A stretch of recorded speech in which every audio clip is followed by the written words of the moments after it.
तस्मै श्री गुरुवे नमः। Respected management, principal ma'am, my dear friends, मुझे उम्मीद थी कि थोड़ा बीच में बुलाएंगे, लेकिन नरेश जी ने जल्दी बुला लिया है। सभा जम जाती तो मजा आता। एक्चुअली लास्ट ईयर हमारा प्रोग्राम हुआ नहीं था और लगभग 18 वर्षों से जब तक मैं संस्था में हूँ तब से मुझे ये मौका दिया जा रहा है बोलने का, इसलिए मैं आप सबका शुक्रगुजार हूँ, आभार व्यक्त करता हूँ। और सुनने के लिए लोग उत्सुक होते हैं तो मैं कोशिश करता हूँ कि उसी लेवल का सुनाऊँ ताकि माहौल हल्का फुल्का हो जाए। मैं सबसे पहले तो श्रद्धांजलि अर्पित करता हूँ पंक्तियों के माध्यम से परम सम्मानीय समाज गौरव श्रीमान राजेंद्र पोदर साहब और हमारे साथी हेमंत जी शर्मा साहब के लिए कि आए थे तुम सूरज बनके, आए थे तुम सूरज बनके, हो गया अब शान तुम्हारा, छोड़ गए थे तुम कुछ दीपक, छोड़ गए थे तुम कुछ दीपक जो कर रहे आज उजाला।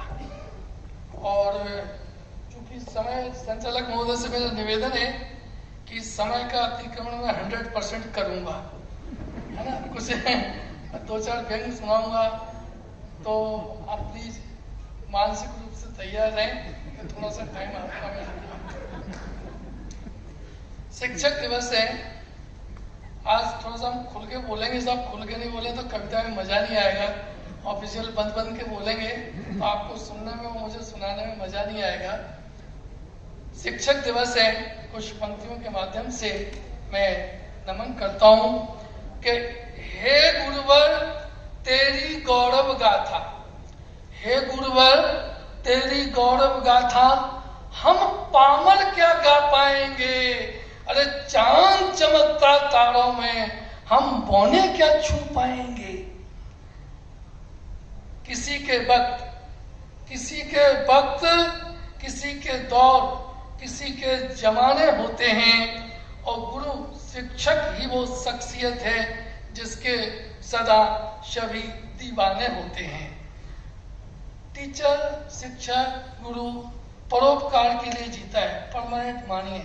नेपोलियन की एक पंक्ति मुझे याद आती है कि मोमबत्ती की तरह खुद जल करके दूसरों को प्रकाशित करता है। तरवर फल नहीं खात है, सरिता पियत न नीर, परमार्थ के कारण शिक्षक धरा शरीर। ऐ कलम रुक जरा, ऐ कलम रुक जरा, अदब का मुकाम आने वाला है और तेरी शाही के नीचे तुझसे लिखने वालों का आज नाम आने वाला है। महावीरियन बहुत बढ़िया है। मैनेजमेंट को बहुत बहुत आभार जिनके सानिध्य में हम लोग काम कर रहे हैं। पूरे जयपुर में आप, हम लोग तो फील्ड में रहते हैं, वास्तव में पूरी तारीफ करती है पूरी जयपुर के पब्लिक स्कूल पब्लिक। और मेरे पास एक फोन आया था, मैं बोलूँ परसों, वो रोड न्यू एडमिशन लिया, वो रो रही थी कि आप जैसे स्कूल को मैंने आज तक देखा नहीं, बाहर से एडमिशन है।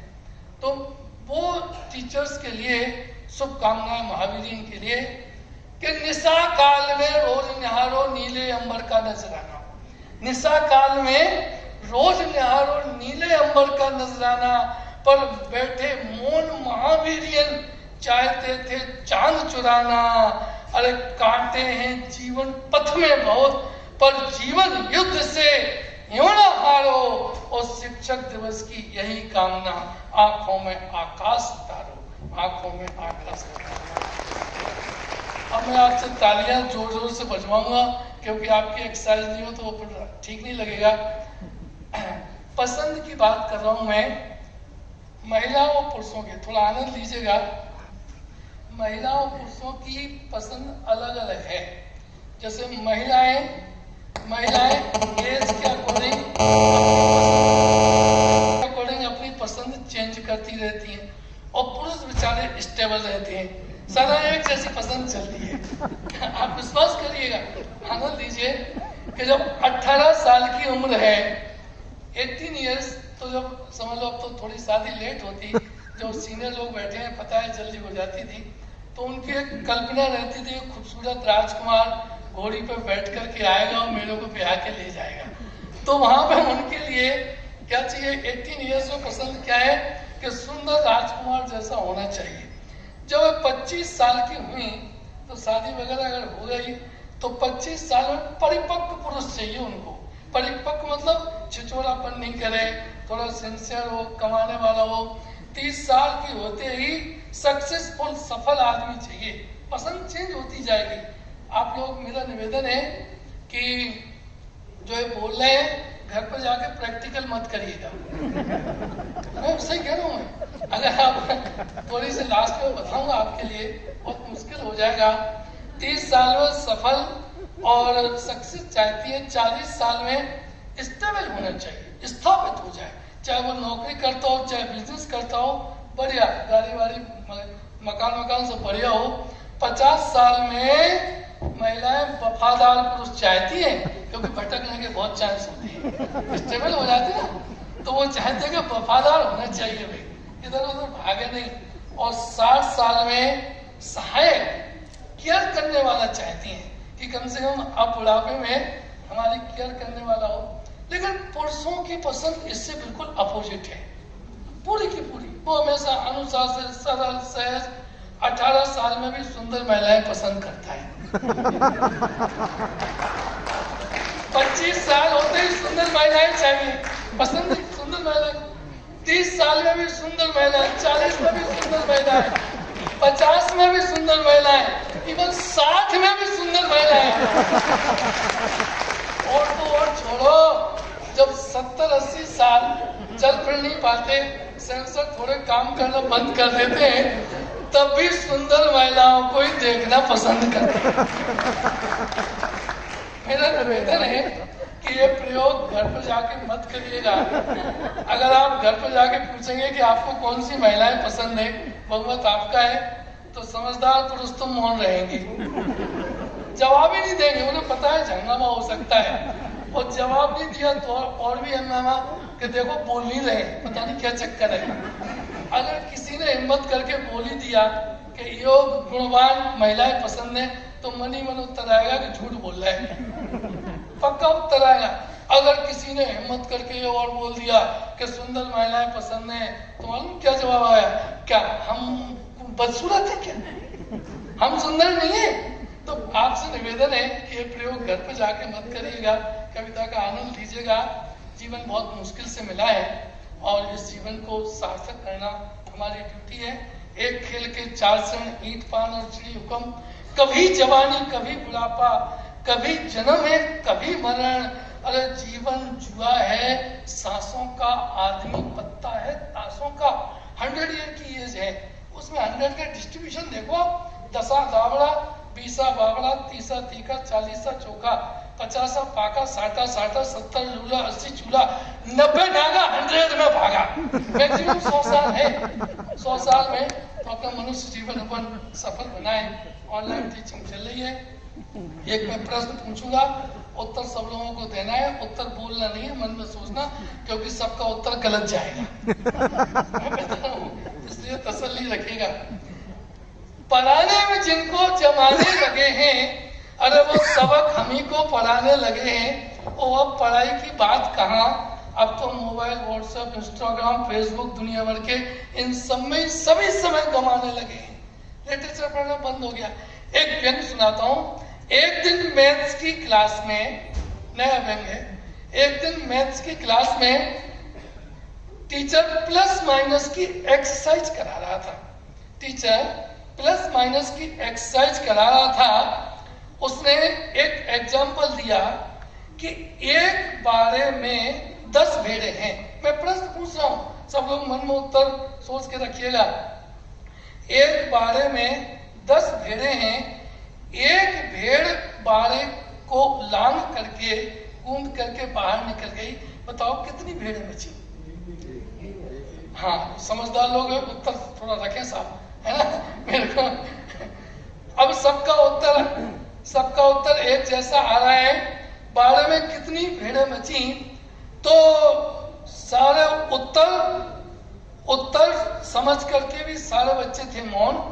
कभी ना उत्तर देने वाले एक बच्चे ने हाथ खड़ा किया। टीचर ने उसको बड़ा उत्साहित किया। बच्चा बोला सर एक भी नहीं बचेगी, 0। टीचर बोला 9 बचनी चाहिए। टीचर बोला 9 बचनी चाहिए। बच्चा बोला कि सर भेड़ों को आपका प्लस माइनस मैथ्स नहीं आता है, भेड़ों को आपका प्लस माइनस मैथ्स नहीं आता है। जहां एक जाएगी वहां पूरी गूंज के चली जाएंगी। इसलिए एक कहावत बनी, भीड़ भेड़ चाल होती है। कहावत है, भीड़ भेड़ चाल होती है जो सही चरितार्थ होती है। मैं मानता हूं टीचर को बच्चे का उत्तर समझ में आया और किताबी ज्ञान से ज्यादा अनुभव ने श्रेष्ठ पाया। हम थ्योरी पढ़ते पढ़ाते हैं लेकिन प्रैक्टिकली मस्ट है। बच्चे बड़े हमारे एडवांस हैं।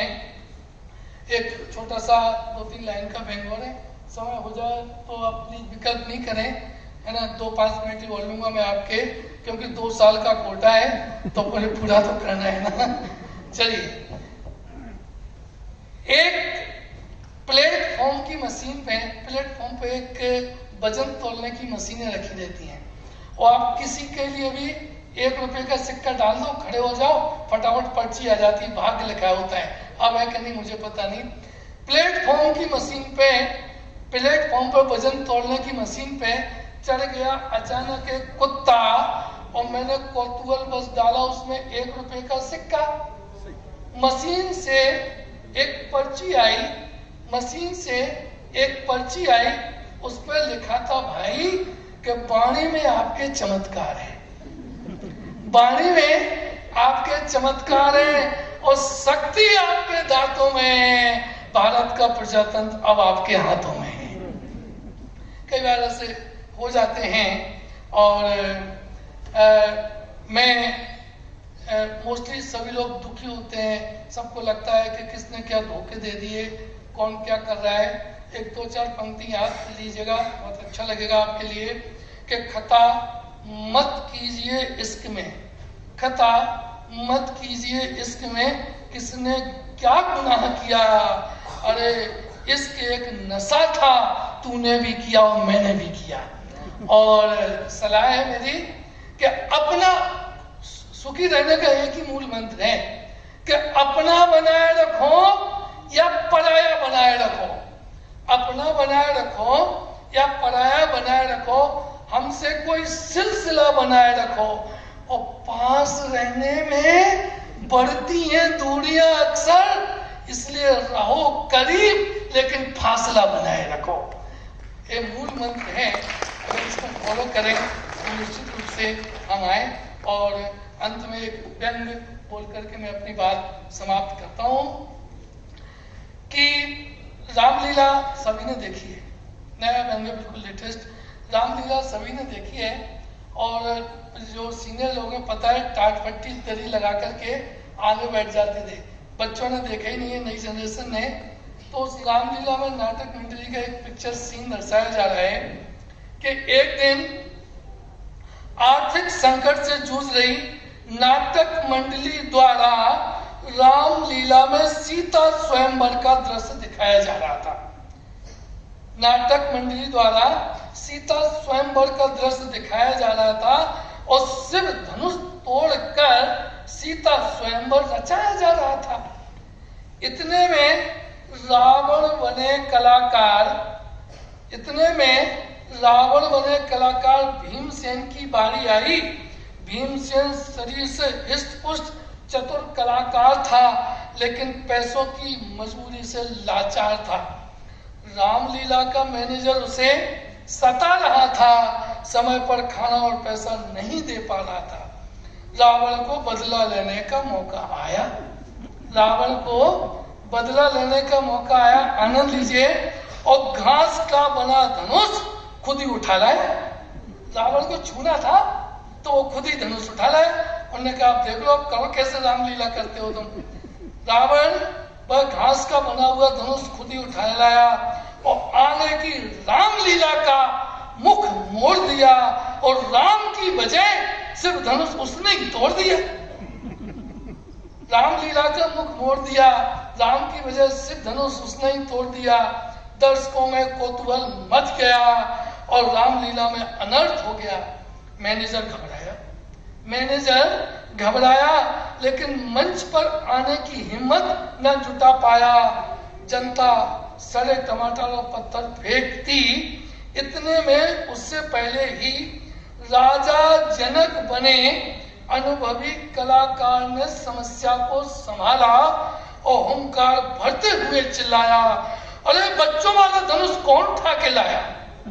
राजा जनक बोले कि बच्चों वाला धनुष कौन उठा के लाया? असली शिव धनुष लाया जाए और सीता स्वयंवर फिर से रचाया जाए। असली शिव धनुष लाया जाए, सीता स्वयंवर फिर से रचाया जाए। इतना पर्दा गिरते ही रावण को पकड़कर एक कमरे में बंद कर दिया गया। इतना पर्दा गिरते ही रावण को पकड़कर एक कमरे में बंद कर दिया गया और रामलीला तो दिखानी थी और जनता की आस्था को बुनाना था, इसलिए तुरंत दूसरे कलाकार को रावण बनाया गया और दोस्त विधिवत धनुष तोड़कर सीता स्वयंवर रचाया गया। दोस्तों, इस देश में सभी नेता पार्टी रामलीला चला रहे हैं। इस देश में सभी नेता और पार्टियां रामलीला चला रहे हैं, भोली जनता के चंद बातों को लुभा रहे हैं। जब कभी कोई बगावत करता है तो बलपूर्वक दबा दिया जाता है। धर्म जाति नाम के आधार पर फिर से सत्ता को पा लिया जाता है, फिर से सत्ता को पा लिया जाता है। मुझे आप लोगों ने सुना, बहुत बहुत धन्यवाद। और इन पंक्तियों के साथ कि मैं तो हवा हूँ, महसूस करोगे छू ना पाओगे, और मैं कैसे मान लूं कि अगले शिक्षक दिवस तक आप मुझे भूल जाओगे। जय जिनेन्द्र।